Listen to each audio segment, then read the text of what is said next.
I don't even know what I do anymore, bro. But played overseas for 11 years in 5 different countries. Head over to Germany. Left school pursuing dentistry in the beginning. I knew that wasn't for me. You reach out to agents, you get ghosted. I think a lot of players, they think they need an agent. He's 21 now, can speak a word of English, buying chickens just to afford the program. Started out at $300 a month. Now he's almost doing a solid 5 figures. You realize when you help a guy or a girl sign a contract, it's actually as good or better than when you sign.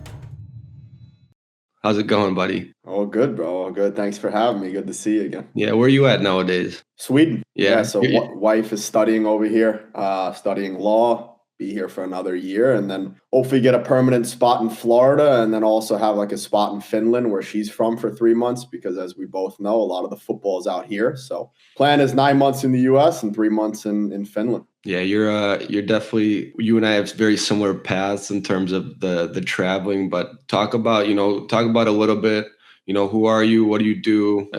What's your impact on the game within the soccer world today? For sure. I don't even know what I do anymore. But long story short, obviously come from Long Island, New York, 31 years old, FIFA licensed agent right now.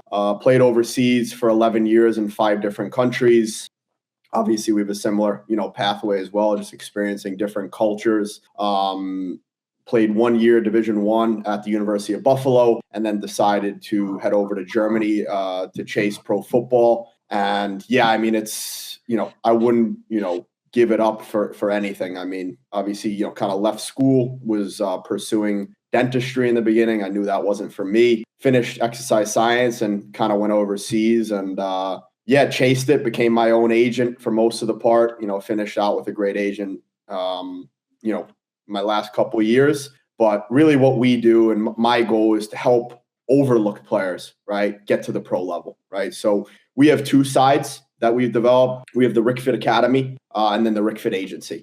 The RicFit Academy side, what we're trying to do is create a pathway for players, create a clear roadmap for players, which kind of gives them those clear steps to get to the pro level, right? Because, I think, you and me both know we were starting out, you reach out to agents, right? And you get ghosted, you reach out to scouts, reach out to clubs, you get ghosted. So what we want to do is we want to help a lot of those, guys and even girls now. We actually really do enjoy working with girls is, we essentially want to show them the pathway and the roadmap, right? Without the agent, right? Because I think a lot of players, they think, especially a lot of American players, they think that they need an agent. But the truth is they don't really need an agent. What they need is to just, be the best player where they're currently at, top 3, get a, solid highlight video, build out a solid CV, have a nice full game of themselves. And then, kind of whether it's chasing the path in the US, right? Whether it's through the academy system, going to college, or whether it's chasing the dream overseas. Our goal is to, make anything possible for a player when they come to us for help. Yeah. So how do you go about, creating this plan for them? You mentioned that you have players that you're working with from all over the world. How are you able to build that plan for them when you're not with them every single day to really, I don't want to say hold their hand, but, essentially kind of guide them through moments where, they don't really know what the next step is. And honestly, neither do you as well, just because, you really don't know what a player's path is. Even looking at your journey, right? You had no idea you'd go play D1 to bouncing around from Sweden to Latvia to Germany to Israel, just to name a few of the places. But, how are you building that out for the kids? Great question. Yeah, so for the academy guys, once they come in, we have a very simple system. I coined it, let's say the pro player launchpad, where it's essentially like a launch into their pro career. So obviously, I had developed the online personal training path because, I had trained people in person when I was 18, 19, 20. And then when I was chasing the pro dream, I'm a very, me, I'm a passionate guy, really, love to help people. Like for me, my number one thing is really helping people mentally and physically. So, I realized trying to chase the dream myself and playing and trying to, compete at a high level every single day, I couldn't do the in-person stuff. So at 22, I started the business RicFit. Now we've been in business, thankfully for 9 years. And, we've just continued to grow. Thankfully to all the clients that trust in us and believe in our path and the results we've gotten. So yeah, essentially what we do is the player submits a 90-minute game, and we have a guy who works in the MLS who reviews their match. He grades them out of 5, right?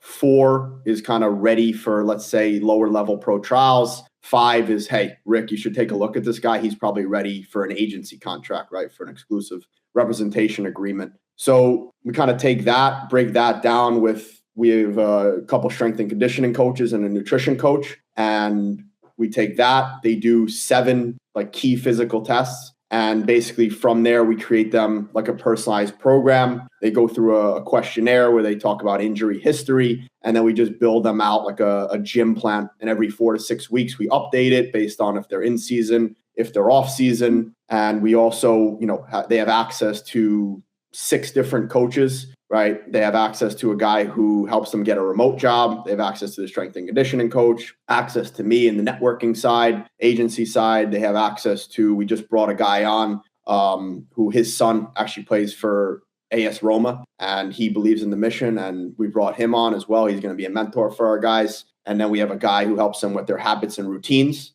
creating a solid routine, because we get guys who work night shifts, right? So we kind of tailor their schedule based on, what their personalized day-to-day is. And then the last guy is the head scouting director, who, when they're ready for a trial at around month 3, 4, or 5, we pair them with a club to go out on trial. Wow.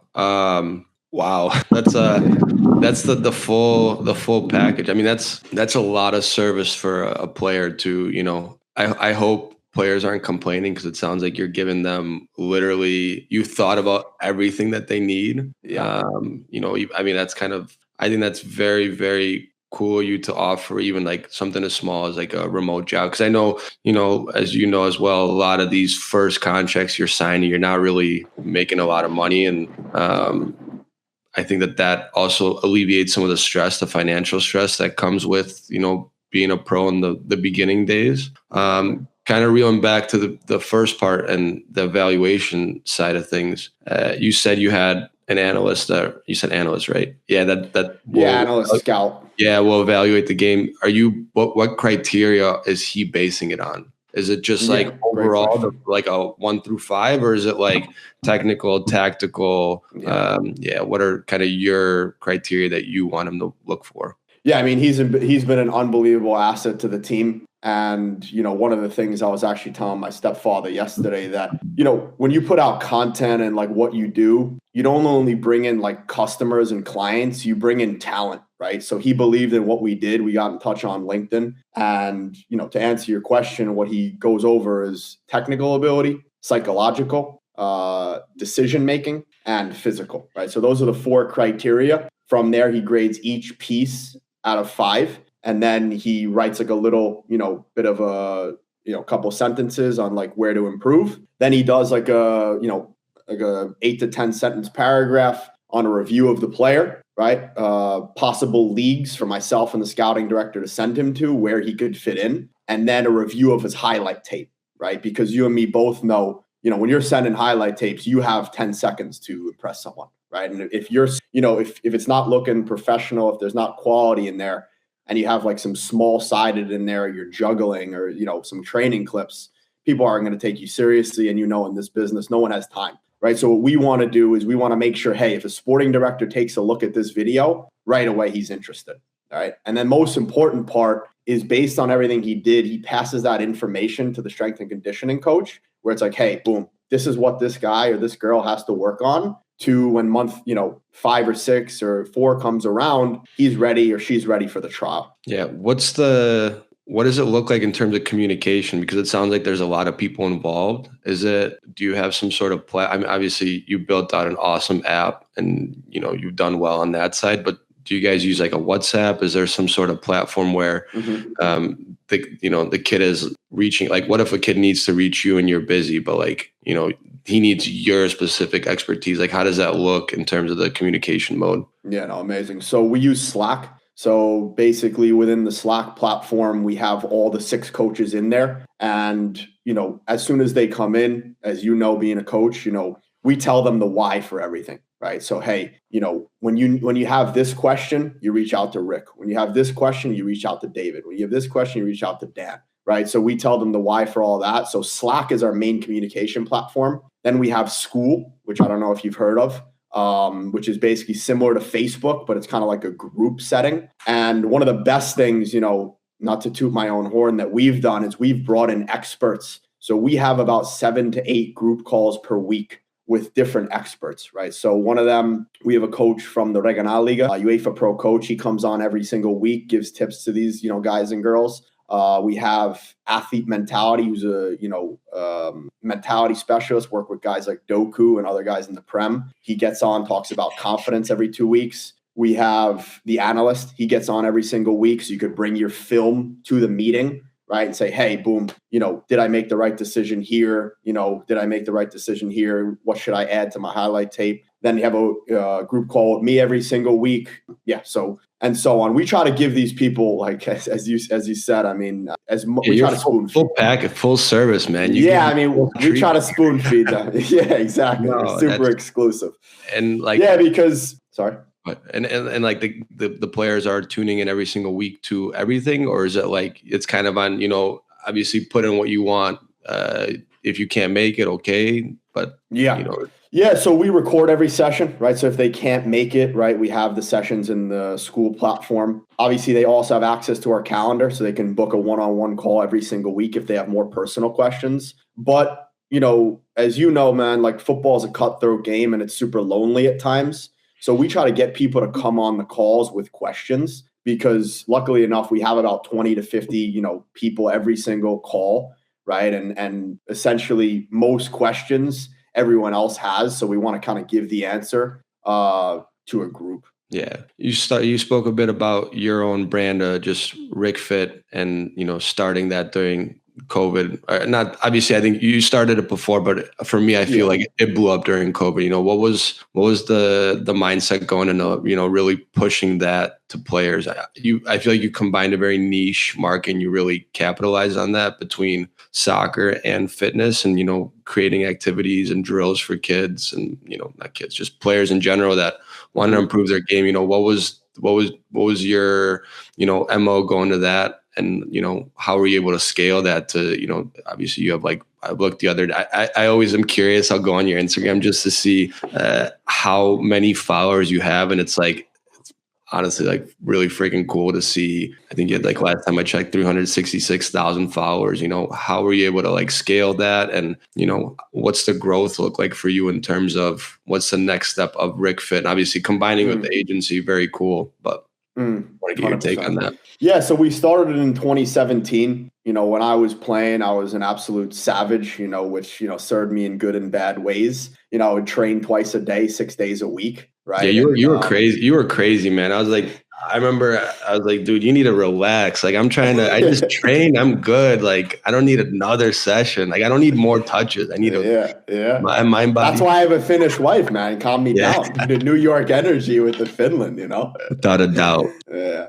No, but I mean, essentially the main reason for the brand, man, is and I told this to a couple of buddies the other day, I realized why agents actually love this thing, right? I didn't realize when I was playing because it's hectic, but you realize when you help a guy or a girl sign a contract, it's actually as good or better than when you sign, right? So I think the deep down why is I really like to help people, and change people's trajectory of their life, and really transform their life. And everything we do inside of our academy, we love when players sign pro deals and, they get to the next level or take their first step into the pro game. But the biggest thing is actually the mindset shift that we see from when they come in to when they kind of leave, right? And then what they take from there. And I always tell parents, whether your son or daughter plays college professionally for their A team, they're going to come out of, this academy and work with us, and they're going to be a better person, right?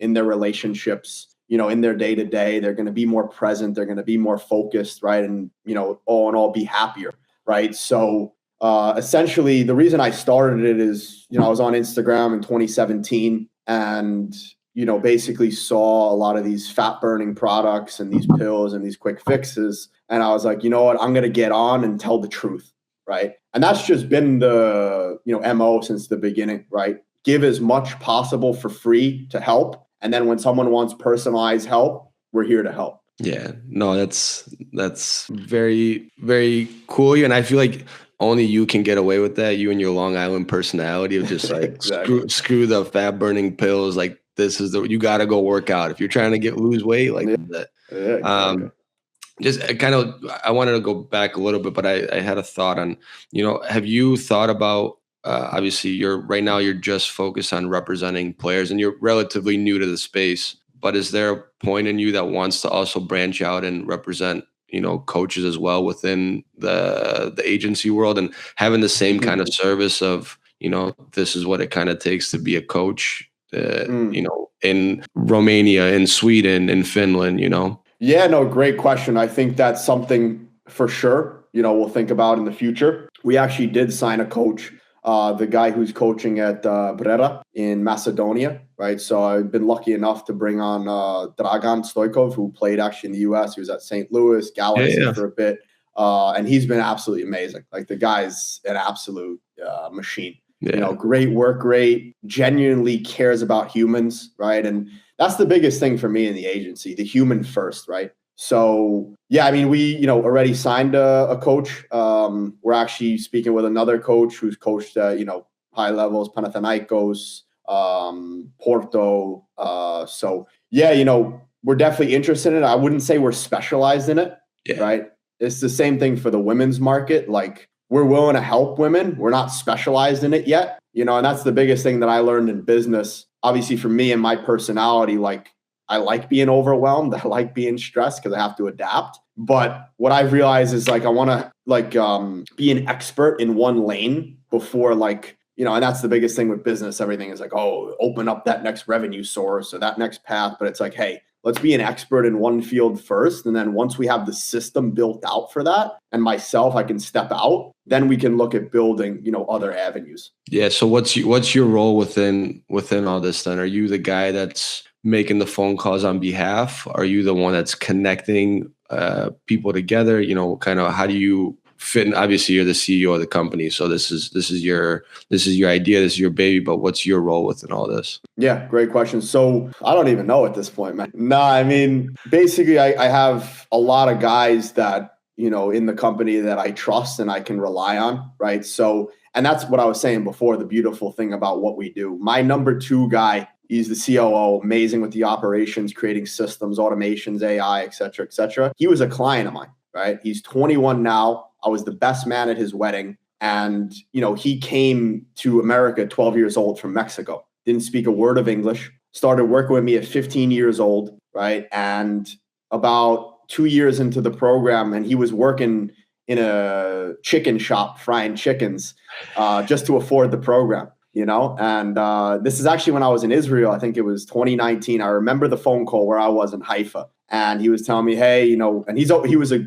fantastic guy from the jump, like super responsible, great communication. And, not to toot my own horn, but one of the things that I realized that I'm quite good at is spotting talent, right? Not only on the pitch, but like kind of like in a person. And I was like, hey, this kid is like legit. I think he was 16 or 17 at the time. He started, as a video editor, right? He was like, hey, Rick, I can't afford the program. I was like, hey, Emiliano, you ever thought about, doing any video editing or, anything like copywriting, right? Because I needed that as we were, looking to scale. So yeah, he started at $300 a month, and now he's almost doing a solid 5 figures. He got married at 21 years old, and has his own apartment with his wife. So yeah, I mean, just helping those careers and helping these guys, do that type of stuff is also amazing. But yeah, I mean, I manage a lot of the people in there. And then in terms of the agency side, I think I was telling you before we jumped on, and recorded, we have already 12 scouts.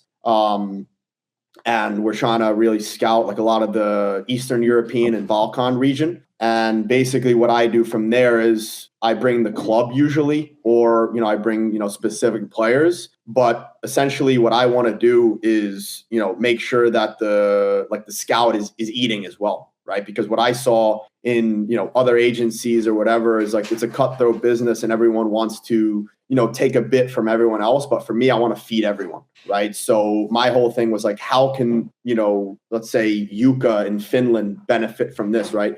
how can he be long-term with us, right? And for me, it's like looking at ways that, like I'm flying him out to Budapest for a conference, right? So how can he, be appreciated within the system? And the truth is, without the academy, I wouldn't be able to spend time on the agency, right? So my whole thing, it's kind of the thing for that I talk about with players. Hey, plan A is if you want to play pro, plan A, but I wouldn't even call it a plan B, but you got to have something on the side in parallel that you're building, right? Whether it's a remote job, whether it's your own business, whether you're studying something, you can't just be focused on football. And that essentially allows you to take mind off of it. But also the remote jobs allow these players to have endurance to stay in the game. Because as you said, when you're first getting in, the money's very low. So what I've noticed is the ones who keep going are the ones who have that grit and the endurance to stay out there. Yeah. Do you offer, obviously you're a self-made entrepreneur as well. Like, do you offer tips on, workshops where you're talking about just, how to build on your own ideas, how to follow through on your ideas? Is that something you do as well? Or is it more, just offering these remote jobs and, pushing these kids off to, just to help ends meet? Yeah, obviously I have, consultations here and there, but it's not something that I'm doing yet, and to be honest, like a lot of these gurus online who try to teach people how to make money and build their own business, like they haven't built their own thing yet. Yeah. So for me, I want to get this thing to the moon and then I can start like doing consulting, right? Yeah. Because what I think is like RicFit is my baby, as you said, and it's most of the money I make goes straight back into the business. I'm not over here wearing Rolexes. I'm not driving a fancy car, right? I'm 31 and I'm walking to the gym. I mean, we're doing all right, with RicFit. But I'm, my personality is like, I'm not an ostentatious guy. I'm not a show off, Yeah, here and there I'll wear nice things, but I like to just pour it back into the business because for me, my happiness is growth and progression, it's not material things. Yeah. So right now, obviously, what does a day look like for you? A typical work day, or, you're obviously waking up, but what do meetings look like? I've been obviously trying to get a hold of you for a while. You're not an easy man to get a hold of, constantly doing all these meetings, but what's like a productive day for you now look like? Mm-hmm. No, amazing. Yeah. So I generally wake up like 6:30 and right away got to get that coffee brewing. I mean, I thought you were about to say I got to hit the sauna, but that's probably it. For me, sauna, Rick and Eric are like, they kind of go hand in hand. Like that's like if you balled out on something, like you would have your own sauna in the crib. Well, yeah, eventually. Oh, but yeah, I mean, we're in Sweden, bro. We have a sauna in the building, so we're grateful. Incredible. Yeah. No, but yeah, just wake up, throw the coffee machine on, drink some water, and then I do some stretching, right? So sitting a lot, that low back starting to take a beating, it's like I got to start stretching these hip flexors. And dude, you spent too much time with the two-a-days when we were playing. I feel like you could probably keep playing, but I don't think you like enjoy enduring the pain on your body. I remember suffering. Yeah, I think we were in Sweden or maybe we were in Israel, but like, was it you had an ankle problem? And I was like, dude, you can't play. Like, you need to just relax and like heal your stuff. Yeah. Like, get your mind right, get your chakras realigned. You're like, no, I got to power through this. Yeah. No, yeah, that was part of my right, and that's part of I wouldn't say it's a flaw. It's helped me to where I'm at right now, but. That recovery is huge, so yeah, I mean, obviously, getting older, try to do the stretching, the meditation, what I can do to kind of relax. But yeah, I mean, day to day, it's always, changing, but I'm a big notebook guy, big journal guy. So yeah, every single morning, journal, what I want to hit for the day. Obviously Sundays I plan, the key things that I want to hit to grow the business, the big dominoes.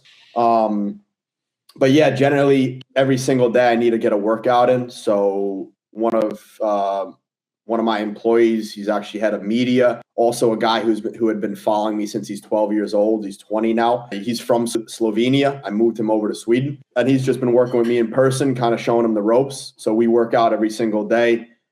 Get to the gym around 8:30 and generally we hit the sauna, finish around like 10:30.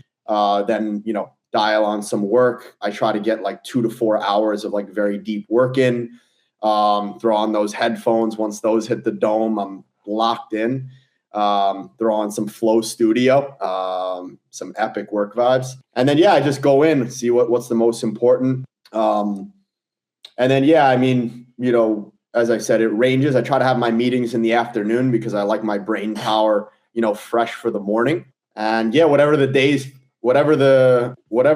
throws at me, basically I'm taking. Yeah, obviously you're pretty involved in the Balkan market, so your window, correct me if I'm wrong, is like Christmas time, right? Yeah. The primary bread and butter transfer window, and then summertime, I don't remember when it opens up, but yeah, I mean it opens around May. But yeah, I mean, to be honest, dude, like I've obviously been told and advised by other agents to focus on one market, but obviously you want to take advice from people where you want to be at, right? And obviously with our massive audience, I think focusing on one market doesn't serve us. So yeah, I think I was telling you before, like one reason we really love the Balkan and Eastern European markets is because a lot of these players, they don't have too high of expectations. And my first question always as an agent, when I'm working with a professional player or someone with a lot of potential, is how much do you see yourself earning per month, right?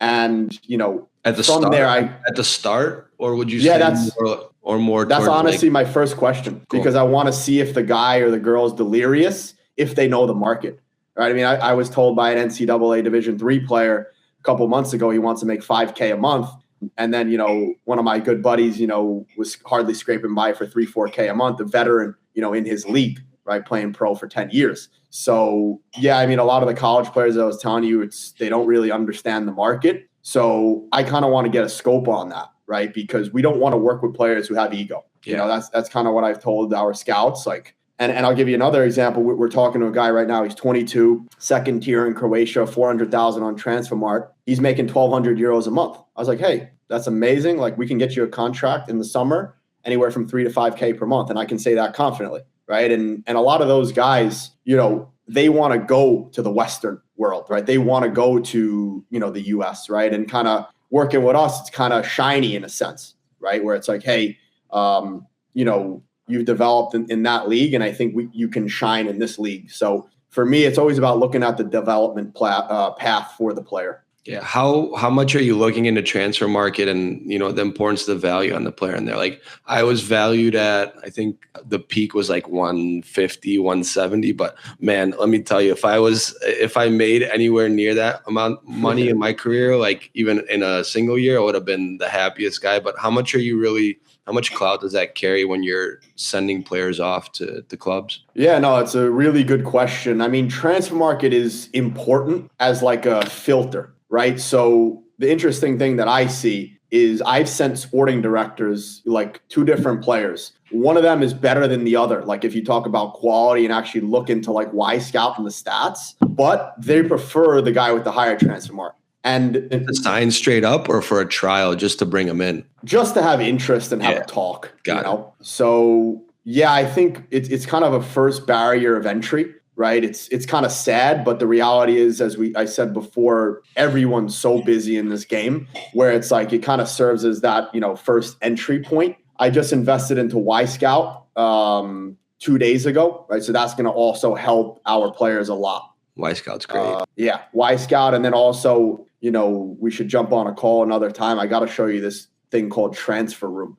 I don't know if you ever heard it. But I have heard of it. I don't know too much about it, but I've heard of it. Yeah. Yeah. It's amazing. So basically, I actually like that platform better than Transfermarkt because we can have our players on there. And then essentially you have access to 900 different clubs, right? And then it has like this predictive AI and algorithm where it's like, hey, boom, this left back could be predicted to go to, Sweden in the summer because, let's say U Gordon needs a left back. Right. So it kind of shows you those movements, and you can use Y-Scout in tangent with that to predict like what kind of data. And you probably know Scandinavian clubs, they love data. Right. Yeah. So when we're reaching out to Scandinavian clubs, we want to send data as well. And that also makes us, look more professional. Yeah, no, that's data. It's crazy how much the game has moved to data and the importance of it.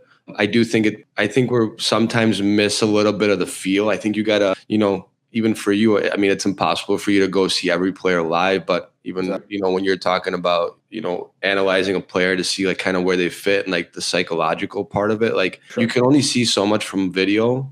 You know, obviously you don't have every single action, and you want to see, for me, player body language is huge, you know. Yeah. How are How they you react to a reacting when the mistake. ball's on the other side of the field? Like, are you like talking under your breath about the last play, or are you like, you know, you hungry for the next action? But what's been, in terms of like finding clubs right now for players, like where have you had the most success, and where are most of your connections at today? Yeah, great question. So obviously Scandinavia, you know, we're working actually with a club in the top flight, trying to go club to club, bring players from there to MLS, right? So we have 3 or 4 players we're working on trying to get to MLS from Superliga Denmark, which is an unbelievable league. Top league.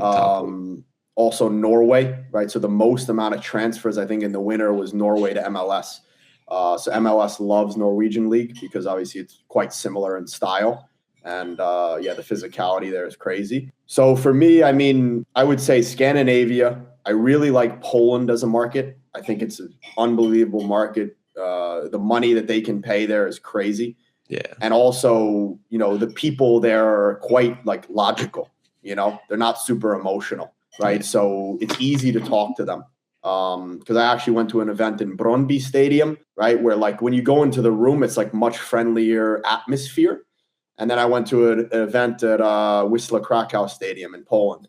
And like it's much harder atmosphere. Like it's like, you know, Serbian clubs there, Turkish clubs, Polish clubs, Hungarian clubs. So kind of that Eastern European block. I feel like, you know, a lot of people would be scared going into that room, but I, you know, really jive in that environment. I think just based on my personality. And once you talk to those people, they open up and they're super friendly.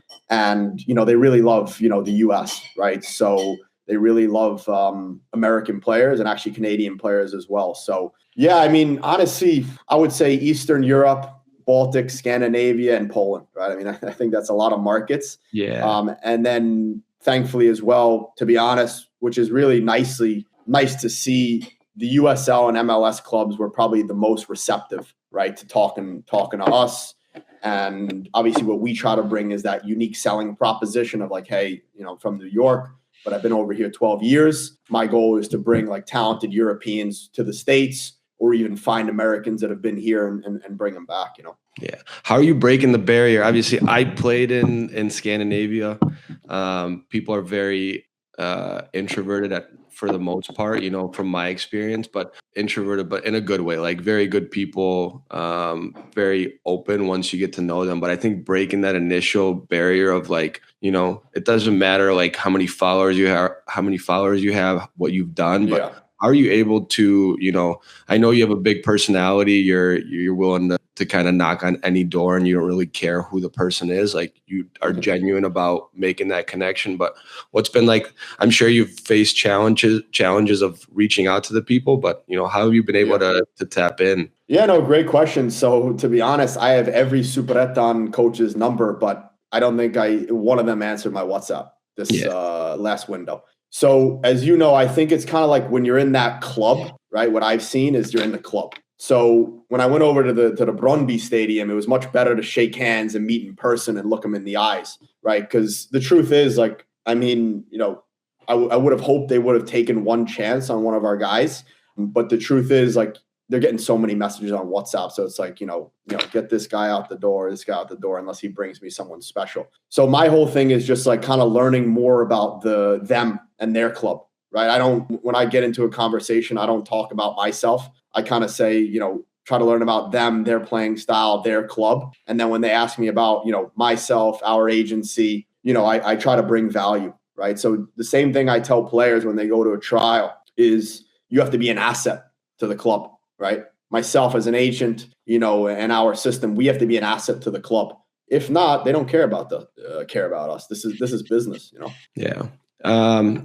Actually, we're going to tie a little bit of this in together in terms of players being assets, but I know we've spoken a lot over the years, and I know you played in Latvia for a bit, and after you stopped playing there, you know, you were in the midst of a potential takeover of a club. Yeah. You know, what was the motivation behind that? And, you know, obviously the deal fell through, but, how close was it to happening, one, and then two, what was the reason for why you picked Latvia in the first place? Yeah, so to be honest, as you said, I played in a lot of places, but Latvia, was, one of my favorite places that I played in. Clean, safe, similar to Scandinavian people, or even, a bit more reserved. But, once you talk to them, you become good friends. I still have a couple of good friends there, specifically club owner at FK Meta. He's become a good friend of mine. And, the main reason to start over there was the foreign rule, right? So 8 out of 11 players in Latvia in the second tier and also the first tier can be foreign. And obviously, yeah, so crazy. Yeah, I mean, that's why a lot of clubs bring over, young African players, right? They try to sell them. I mean, that league, Estonia, Latvia, Lithuania, they sell, tons of players.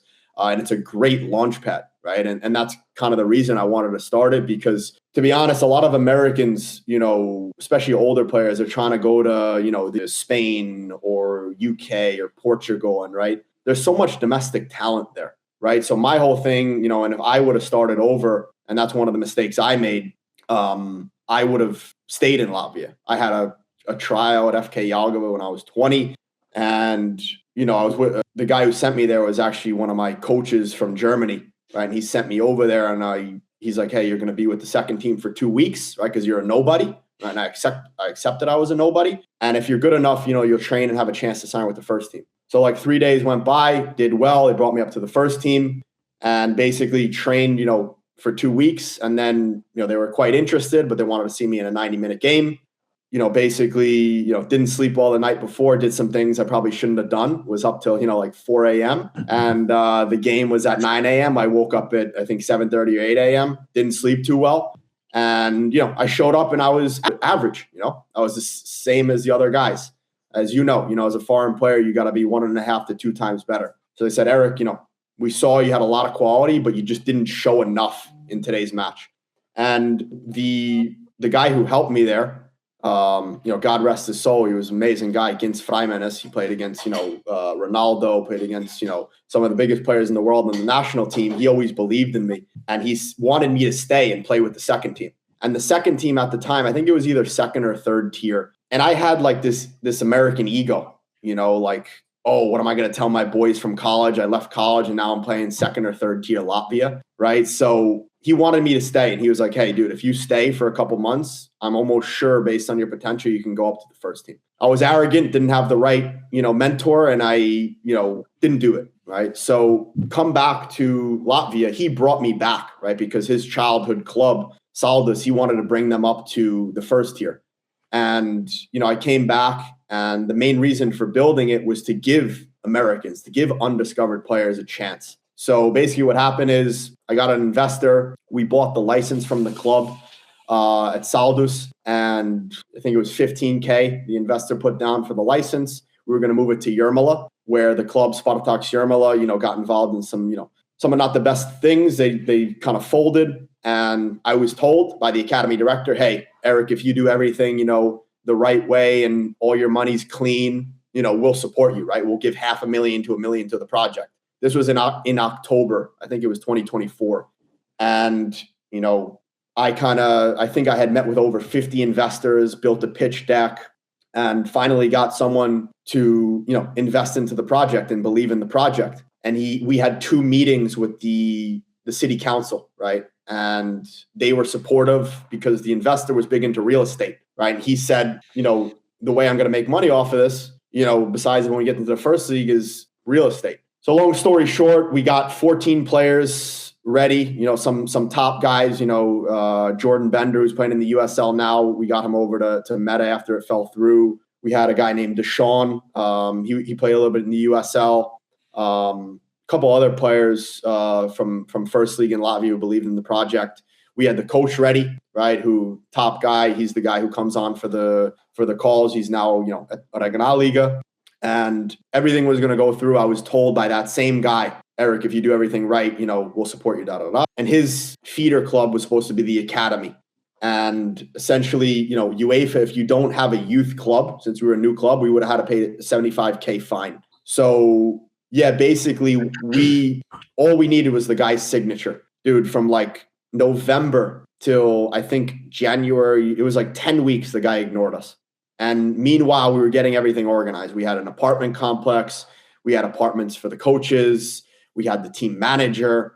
And yeah, we had everything organized, and we just didn't get the guy's signature. All of a sudden, we get a call. I think it was January 24th. Preseason was supposed to start February 5th. We get a call. Hey, the Yermala Council, isn't willing to give you the stadium for your agreed upon amount. They're going to charge you, I think it was 2,500 euros or 3,000 euros per game to play on the pitch, and about 1,500 euros to train. Yeah, and there's no way you're bringing that kind of money right away. Yeah, exactly. So, dude, like, I gotta tell you, this was like one of the hardest periods of my life. For 3 weeks, man, like I couldn't eat. Like I had the worst anxiety, bro. Yeah. And it wasn't for me, it was actually for the players. Because as a player, like you have a contract on the line or you have a plan, you're declining other offers, right? So I was like, yeah, man, this is tough. And then, got on the phone with a couple of good friends, and they were like, if you don't go through with this, you're going to ruin your brand. And I was confident enough in myself and my brand that wasn't going to happen. And I wasn't going to sacrifice my health for this. Yeah. So we were 80 deep.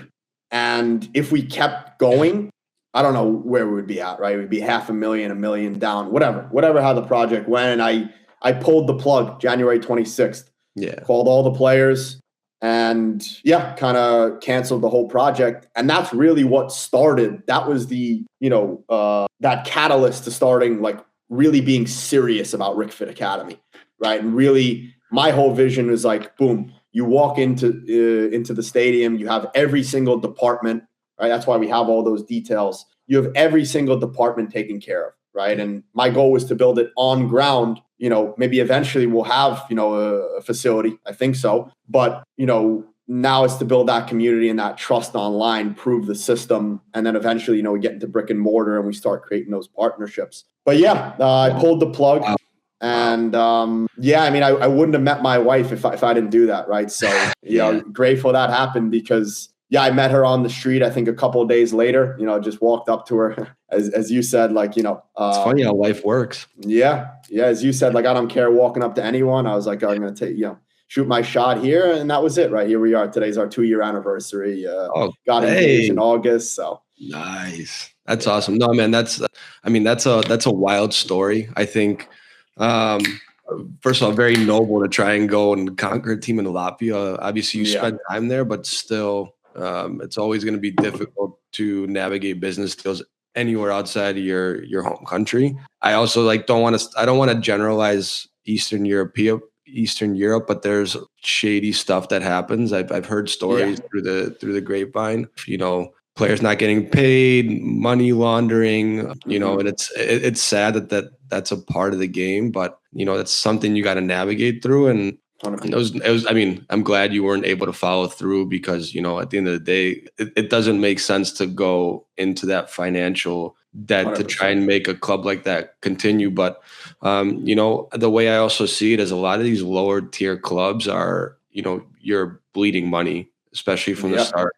Even just like been following the way Wrexham has built their club, obviously getting promoted, but they're in a position where if they don't get promoted, they're projecting that they're going to be playing in the Premier League. I don't know what the business plan was, but projecting to be in the Premier League by this or this year. And if they're not able to make it, they won't have the funds to continue. How much were you, what was your initial vision to make this project go? Like, did you have Champions League aspirations? Obviously, Latvia, you can qualify through, but, what was when you were pitching to investors to try and get capital? What was your pitch to them? Yeah. So as you said, man, and this is the funny thing about football. Like, as a player, you always think the agents are the bad guys, right? You always think the club owners are the bad guys. You always think the coaches are the bad guys. But when you see every position from your perspective and point of view, you realize how hard this business is,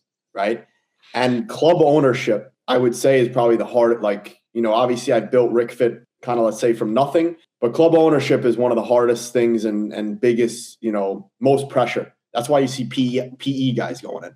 It's really a billionaire's game, if you want to be at the top, right? It's like, you got to have play money. You can't be expecting for it to be like investment and within like 5 to 10 years, you got something. It's more like a 20, 30-year project, So, yeah, I mean, basically the way we were going to generate revenue was obviously using the brand partnerships, camps, showcases, tours, things like this. Like that was the plan. In terms of like big vision, we wanted to get into the Europa League, right? Obviously, I'm a big guy on like dreams and having a massive vision, but like, Champions League at that point was a bit unrealistic. I was more just like Europa League and then, see what happens, right? Because you could qualify, right? The top 3 clubs, or I think it might even be top 4 now, have the chance to qualify to get into Europa League. And as you've probably seen, Riga FC have done quite well, there. Yeah, no, and then, even speaking about like player salaries, again, speaking on the debt side, how many people are going to watch a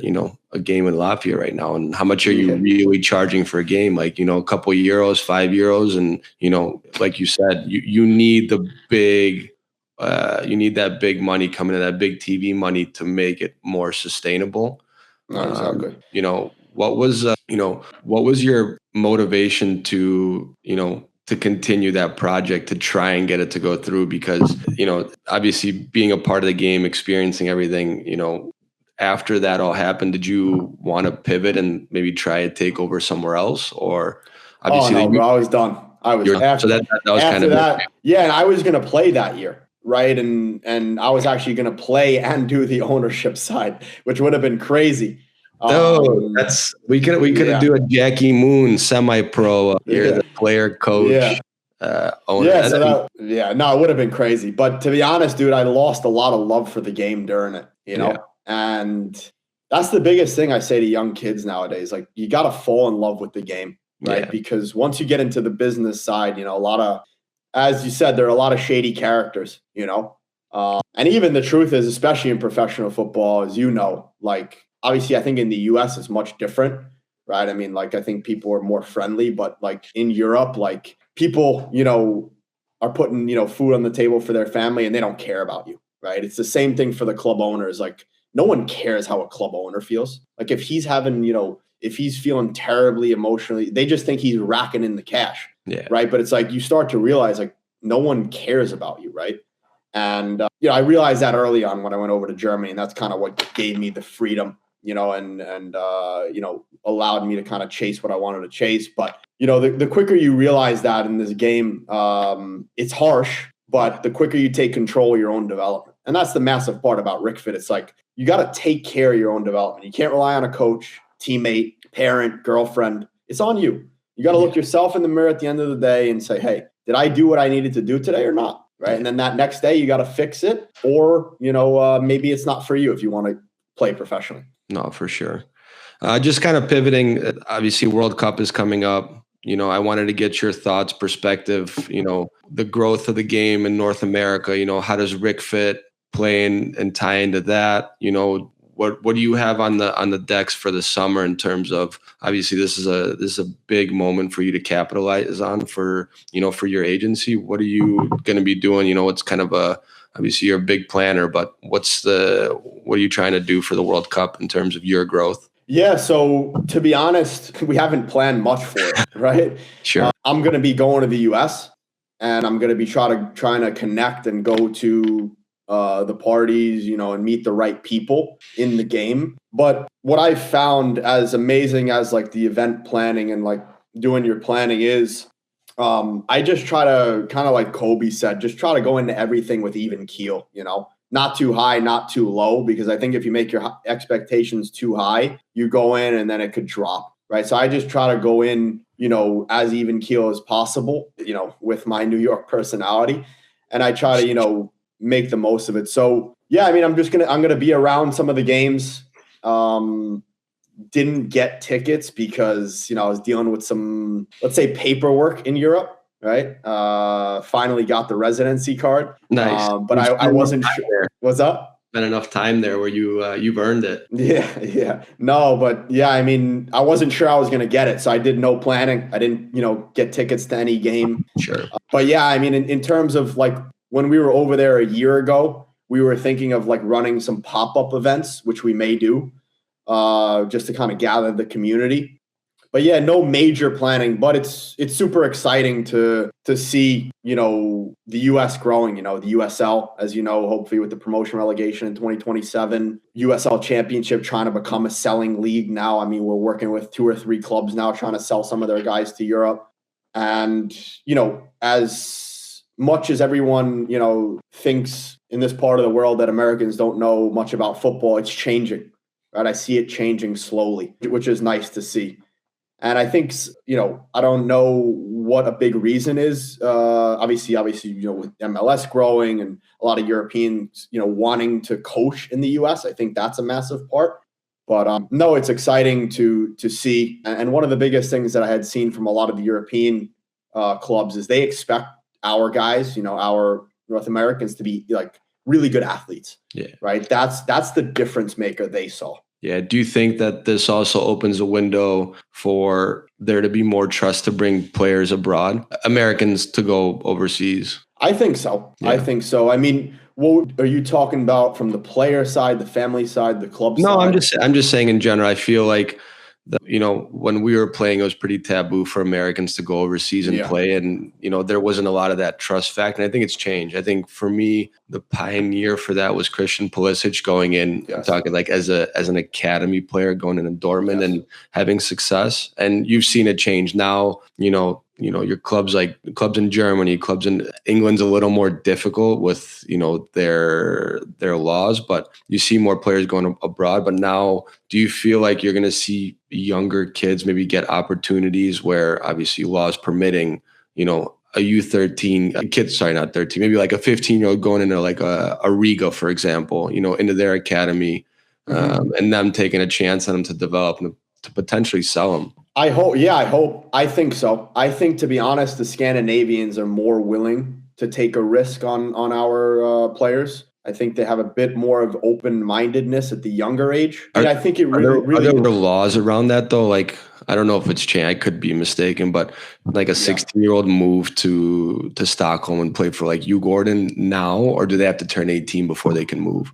So they would either need a foster family, or eventually, I mean, it's legal, but the parent would have to move over there. Sure. Right. So, eventually, according to FIFA rules, for example, Real Madrid wants to bring an American player over.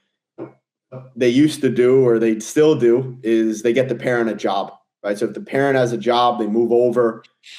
That allows it to happen. You can do the foster family situation. Yeah. It's like kind of the World Cup talk, but what for you is success for the US? Obviously on the field, but what do you expect to see, like, pending their success on the field, like the growth in the game in the US? What do you, how do you compare or combine both of them together? I mean, I think more and more, our players are getting smarter, in terms of decision making. Obviously, physicality, have that. I think, managing the game, I think decision making. Obviously, I think you could tell me more than I could tell you in terms of, the US youth. What I've noticed, is players that come over here are definitely getting smarter, able to win, right? I think the biggest thing that a lot of clubs here that they teach from a young age is how to win, But I feel like there's a fine line between, you have to obviously learn how to compete and win. But I feel like the issue in the US with the youth game is like there's too much of an emphasis to win, not enough on the development. Like, look, you lose a game at the youth side, like, take this for example, right? You win 10-0 against somebody, but then the next week you lose 2-0. What game do you get more development from? For me, just as a coach now seeing it, I feel like the 2-0 loss, because you see 10-0, you're far superior to them. Like, it clearly was not much of a challenge. But then for the 2-0 game, and like you're battling tough moments in the game, tactically, are you behind, So I feel like we need to find ways to bind both.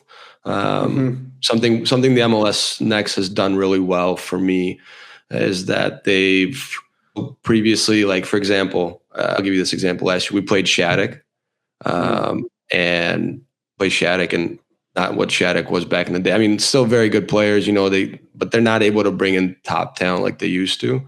For us, it was an easy win when we play at age. But now when we play Shattuck, play a team that's a year older, now, like, yeah, maybe the margin of score is not as great, but dealing with playing with, maybe kids that are a year more mature and finding ways to play around that. I mean, we have big on not just forcing physical athletes, late developers are something that are, often overlooked. So I think that's important as well.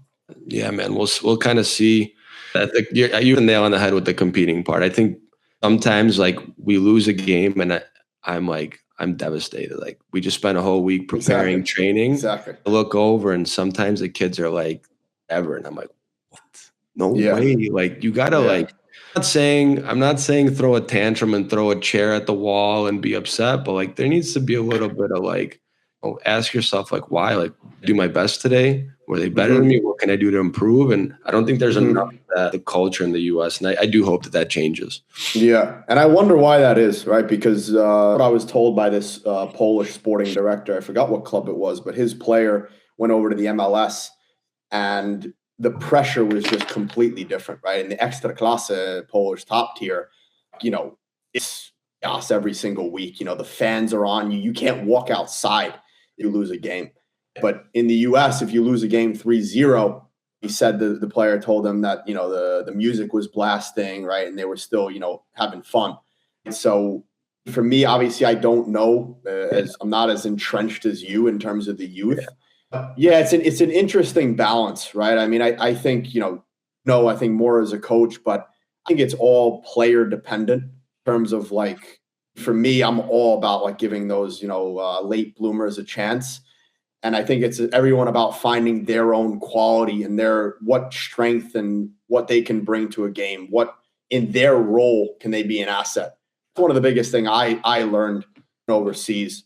First came overseas, I was a center mid, a number 6, and I tried to do everything, right? I would go to the right back, get the ball. I would go to the left center back, get the ball. And like, that's kind of what I was taught, right? In the US, like, you can do everything, if you're good on the ball. And you realize, hey, you're blocking this passing lane. Hey, if you get countered, you're not, in your position. And that's one thing I always remember. This guy Gins told me, he's like, Eric, what you got to do is a 6. You don't need to play those risky balls. Give it to the 8 or the 10. Let him do it, right? Obviously, yeah, if you're minute 35 or 40, you're in the game and you're like, hey, I see it, hit it. You got to play your role. Break up the play, move the ball, and don't lose the ball. So what I really realized the main difference, and I still see it, we bring tons of American players over here.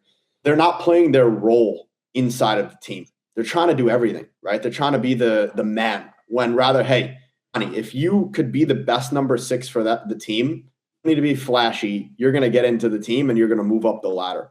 But if you go over to Europe, you try to get the ball every single time, blocking lanes, and people are going to get pissed at you, and it's not going to work out. And I think a little bit of that is also the identity of the club you play for. In terms of like, every team's different. Like, you want your 6 to do? Do you want him to be cool second balls? Do you want him to just, get it like a Kante versus a Busquets, right? Same position, different profile, very different job in what they do. So I think it's important for the club to like really highlight what the strength is and what you need them to do. I think that's important.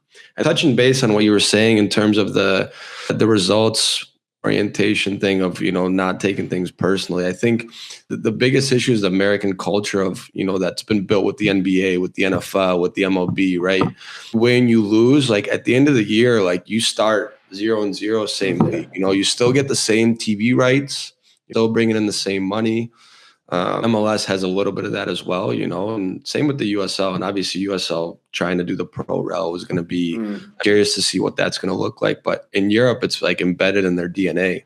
Sure. If you are losing games, we're getting relegated, and we want to get relegated. We don't have the same funds. We can't bring in the same players. Exactly. Fans aren't going to come to the games. So there's a little bit of that culture. I just wonder, how do you bring both together See, I think Yeah. it's a big step in the MLS going to the year-round season or connecting with the European schedule. When does that start? Next year, it's after the World Cup. Okay. Nice. So I wonder how that factors in as well in terms of that. But I will say it's been nice to see. It's not the same teams at the bottom. So I mean, we're pretty early on in the season, but the level is kind of out in the MLS. More competitive, and you also got to consider in the U.S. the difficulty of travel. In Europe, if you're playing domestically, like you're not really. I mean, longest bus ride, 5 hours.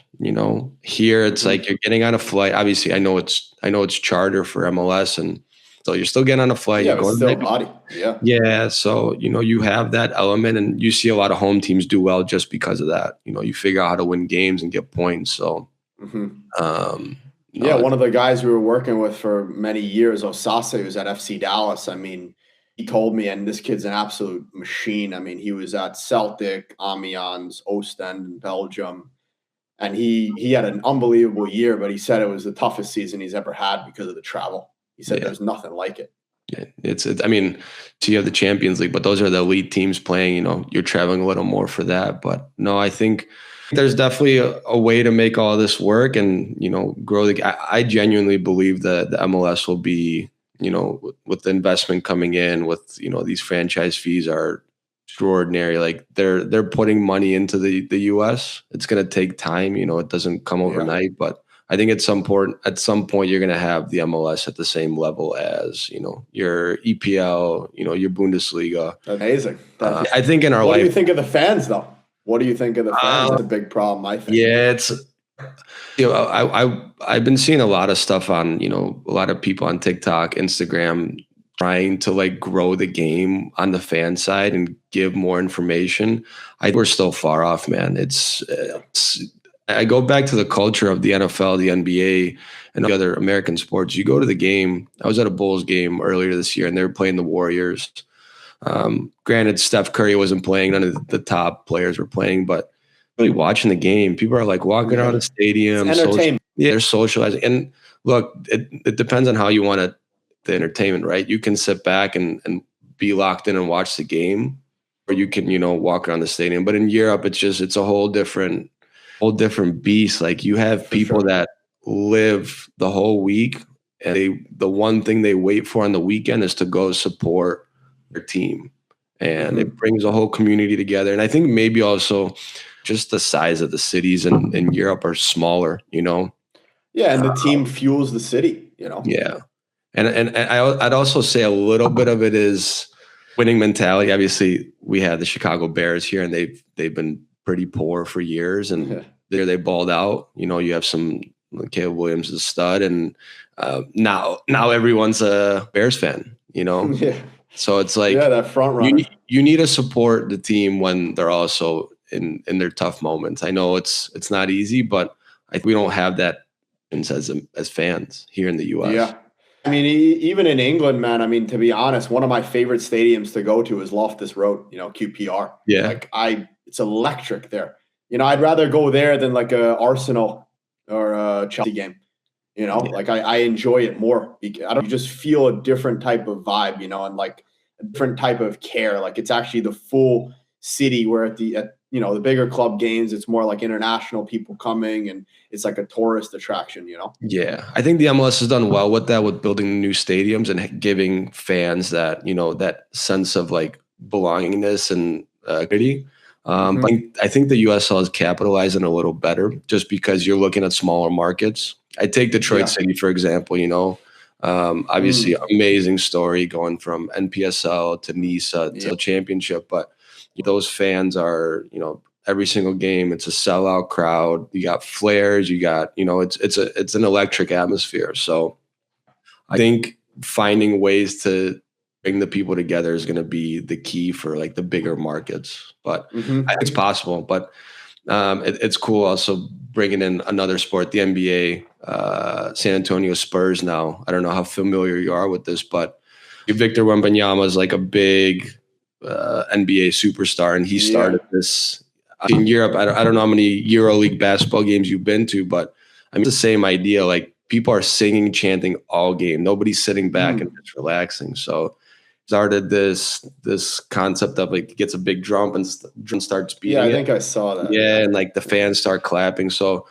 I think it's cool that they're doing that because maybe other teams will catch on and start to create their own sense of culture. And, you know, hopefully it starts to build with every team. I think that that's important.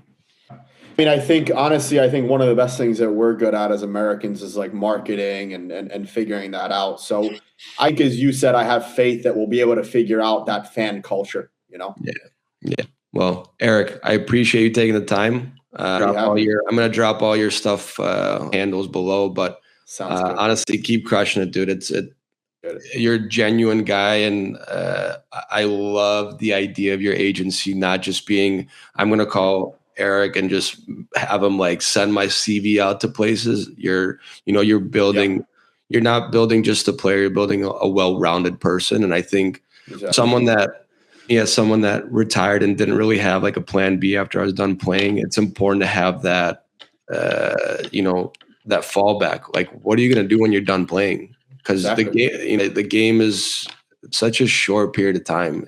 Obviously, 10, 12, 15 years, but at some point it's going to end. And 100%. It's important to help people up for success after. So kudos to you. Man, keep crushing, all right? Get it, brother. Yeah, thanks so much for having me. Of course.